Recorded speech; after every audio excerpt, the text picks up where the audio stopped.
నమస్కారం. నా పేరు గోపాలకృష్ణ నాయుడు. మనం హిట్ టీవీ వీక్షకుల కొరకు సాముద్రిక శాస్త్రంలో అనేక విషయాలు తెలుసుకుంటున్నాం. ఈ ముందు ఎపిసోడ్లో రవిరేఖ గురించి మీకు పరిచయం చేసి ఉన్నాను. ఇప్పుడు రవిరేఖ యొక్క ప్రాముఖ్యత గురించి మనం తెలుసుకుందాం. రవిరేఖ మీకు ముందుగా చెప్పినట్లు ఇది అరచేతిలో ఎక్కడి నుంచైనా సరే ప్రారంభమయ్యి ఈ అనామిక దిగువన అంటే రవివేలు దిగువన రవి స్థానమునకు చేరుతూ క్లియర్గా ఉండాలి. ఒక స్పష్టమైనటువంటి గీతలాగా ఉండాలి. సాధారణంగా రవి కీర్తిని, ప్రతిష్టను, ముఖ్యంగా సామాజిక సంబంధాల వలన ఏర్పడినటువంటి కీర్తి, ప్రతిష్ట, దాన్నే మనం ఇప్పుడు రాజకీయము అంటే నాయకులు, రాజకీయ నాయకులుగా సమాజంలో వివిధ స్థాయిల్లో, వివిధ స్థాయిలు అంటే మనం ఒక సంఘంలో ఉన్నప్పుడు, ఒక గ్రామంలో ఉన్నప్పుడు ఆ గ్రామ స్థాయిలో ఉండేటువంటి చిన్న వార్డు మెంబర్ దగ్గర నుండి పంచాయతీ, సచివాలయము, ఆ గ్రామ సర్పంచ్, మండలములో ఉండేటువంటి వివిధ హోదాల్లో ఉండేటువంటి రాజకీయ సంబంధాలు కలిగినటువంటి నాయకులుగా, అధిపతిగా, మండల స్థాయి నుండి ఒక పరిధిలో ఉండేటువంటి ఎమ్మెల్యే, తదుపరి మంత్రి, ఆ తదుపరి పార్లమెంటు, రాష్ట్ర, దేశ రాజకీయాల్లో వివిధ ఉన్నతమైనటువంటి పదవులను పొంది సమాజ సేవ చేస్తూ సంఘంలో పలుకుబడిని, అధికారాన్ని, హోదాని, కీర్తిని, జయాన్ని పొందేటువంటి వ్యక్తుల యొక్క అరచేతుల్లో ఈ రేఖ మనకి స్పష్టంగా కనిపిస్తూ ఉంటుంది.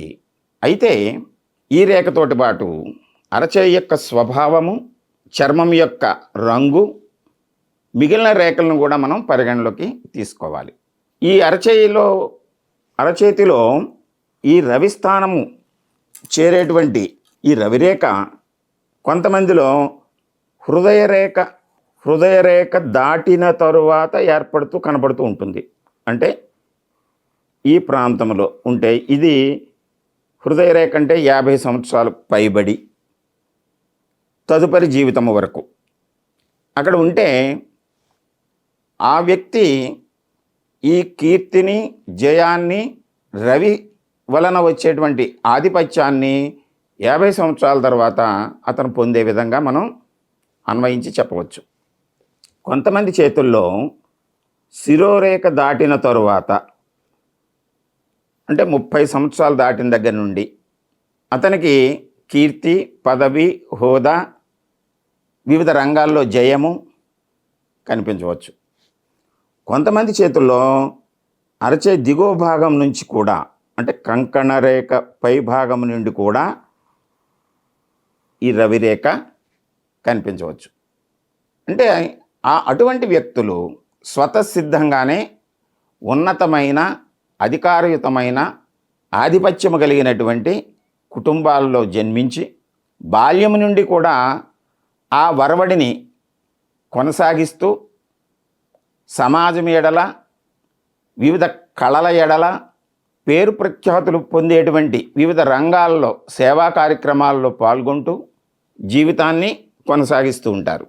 అంటే ఈ రేఖ స్పష్టంగా ఉన్నటువంటి వ్యక్తులకి మనం అది రాజకీయ రంగం కానీ, కళారంగం కానీ, సమాజంలో ఉన్నతమైనటువంటి స్థితిని పొంది సంఘములో గౌరవాన్ని పొందేటువంటి స్థాయిని మనం అంచనా వేసి ఆ రేఖ ఉన్నటువంటి వ్యక్తులు రేఖ ఉంది గనుక అలా జరుగుతుందని కాదు. ఈ రేఖ ఉన్నప్పుడు మన వంతు కూడా తగిన ప్రయత్నం చేయాలి వ్యక్తిగతంగా. కొంతమందిలో ఈ రేఖతోటి పాటు అదృష్ట రేఖ కూడా స్పష్టంగా ఉంటే అది ఉన్నతమైనటువంటి కుటుంబంలో జన్మించి సంపదను, కీర్తిని, హోదాను, ఆధిపత్యాన్ని, వివిధ సంస్థల ద్వారా అనేకమైనటువంటి గౌరవ పురస్కారాలని పొందుతూ ఉన్నతమైనటువంటి స్థితికి చేరుకునేటువంటి వ్యక్తులలో మనం ఈ రవిరేఖను మనం స్పష్టంగా చూడగలం. అయితే రవిరేఖ ఏ ప్రాంతములు, ఏ ప్రదేశములు, అంటే ఏ గ్రహస్థానంలో బయలుదేరితే ఏ విధంగా ఏ రంగాల్లో ఈ కీర్తి ప్రతిష్టలు వస్తాయనేటువంటిది మరొక ఎపిసోడ్లో మనం తెలుసుకుందాము.